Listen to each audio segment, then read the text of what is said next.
and you enjoying yourself and she enjoying herself, and you think your son don't know what's going on, he don't want a wife? Listen, brothers and sisters, if you got a son that's 18, he don't have a job, he's not finished school, he don't have no money, but he want a wife. Let him get a wife and let him, he got his own room, right? Let him get a wife and make a deal with their parents that either he go live with them, because she got a room, or he come live with you. He come and live with you. So he got his own room, and he got his wife in the room, and you got your wife in the room. They're going to have problems because they're not mature. They're going to have problems because they don't know what they're supposed to be doing. She's still in school, he's still in school, both of them is a little crazy, they're going to be arguing, but at least they are home with you, or home with his parents, or her parents. And they're married and they're safe. And the family is what? Have been increased. And so any problems that come up, you can deal with those problems inside.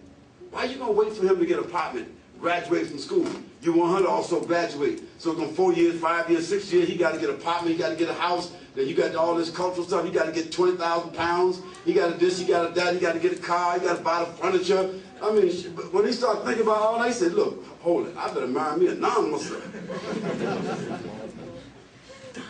See, so marriage is wajib. We got to find a way to do it and move this cultural stuff out of the way.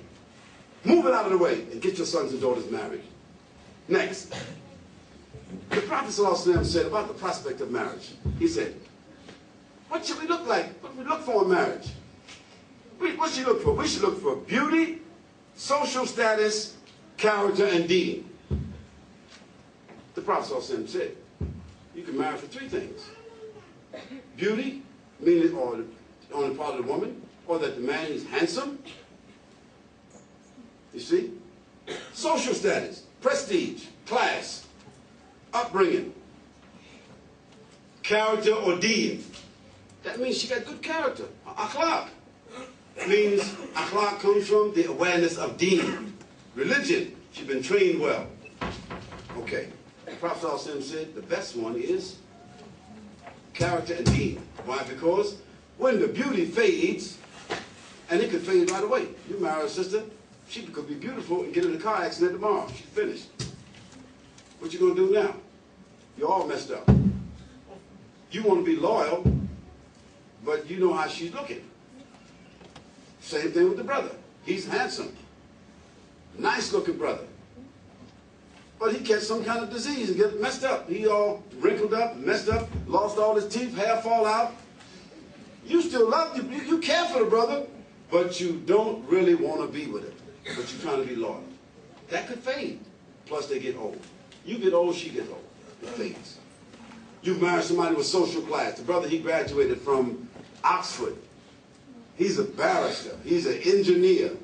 You know, he's a surgeon.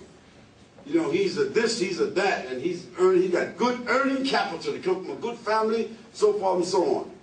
But that could change. Just like that. So now what you got? The same thing. You marry a sister, she comes from high status. That could change. What you gonna do now? But if the person has good character, the character will increase. If their deen is good and they own it, the deen will become stronger and stronger. As they get older, better and better. So the Prophet ﷺ said, marry for what? What's the best reason to marry? For deen. Now, of course, you know and I know that beauty or handsomeness, social status, or security, we're not going to throw that out the window. All of us is looking for some of that to be there. If you say that, you're not telling the truth. So what the Prophet ﷺ said do? How do we go about it? He said, go and see. Did he say that? He said, go and see. Don't be marrying nobody in the blind. Don't marry nobody in the blind unless it's a different type of situation, meaning that the father and the mother of the man and the father and mother of the girl, that the families already know each other. The boy and the girl, maybe they even grew up together. It's from the same village or whatever it is. The mother and father already told the son, she is absolutely gorgeous. The mother went and visited her and took her sister, her daughters with her. And they went and sat with her, shook her hands, embrace her. Assalamu alaikum, sister, how you feeling? So they already know if she's plump, whether she's thin, whatever. I'm just telling you how Egyptian sister told us how, you know, how they do it in their way. She said the mother and her daughter go and see the sister. And they meet her and greet her, and they look at her and talk to her, and they, Assalamu alaikum, sister, kif hal ukhti, mashallah, and that, you know, in the embrace and all that, they can see she thin, she plump, whatever it is. They can see her teeth, they can see her hair, she got bad breath, she got bad toes. No, for real, I'm telling you the truth. They can see she got bad toes, she got this. They look around the house, they can see how that she's supposed to cook some food. Then they go in where she sleep at, and they can see how she make the bed and the kitchen and all that. When they come back, they basically got the deal. Okay, and the same thing with the father. The father of the other side, he comes see and sit down with the father of the boy. And meet him and greet him and talk to him and look at him and everything and check things around and say, look here, can I see his room where he sleep at?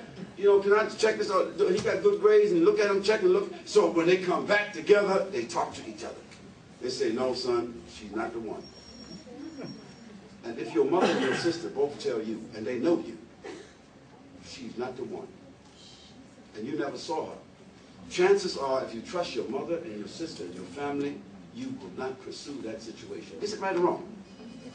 And that's why statistics says, I want to say this before I come to say something else about these cultural marriages. I want to say something good. Statistics say that the marriages that are arranged by the families, they last longer, and there is a better rate, a lesser rate of divorce among the marriages that are arranged by the families. Now, this is not to support forced marriages. I'm not supporting that. I'm just only saying that statistics say that the father and the mothers and the parents, they usually know better. I got 15 minutes, brother, am I right? 15 minutes? 10? 5. All right, we'll wrap it up. No problem. So the Prophet said, go and see. And make sure that which prompts you to marry is genuine and real. Of course, first he was telling the man to go see, because he's mentioned that some women of Medina, they got a defect in their eyes, right? The women of Medina got a defect in their eyes. He's just using that to show. Okay, go and see, to make sure that what you look at, make sure what you want is there. Next thing, that's the examination and review. Also, there should be the examination of the background, of the character, checking people out. So that's why no woman must marry without a wali. If she has a wali, and she don't want to marry who the wali recommends her, she cannot be forced to marry unless she is, she's not mature. Then her father and mother can marry her. But when she becomes mature, she don't like that marriage, she can have it annulled. Islam is very just. Islam is very practical. There should be examination and review of both the girl and the boy to make sure that the backgrounds get checked out. So you don't be just putting people together and situations is not right, it has not been checked out.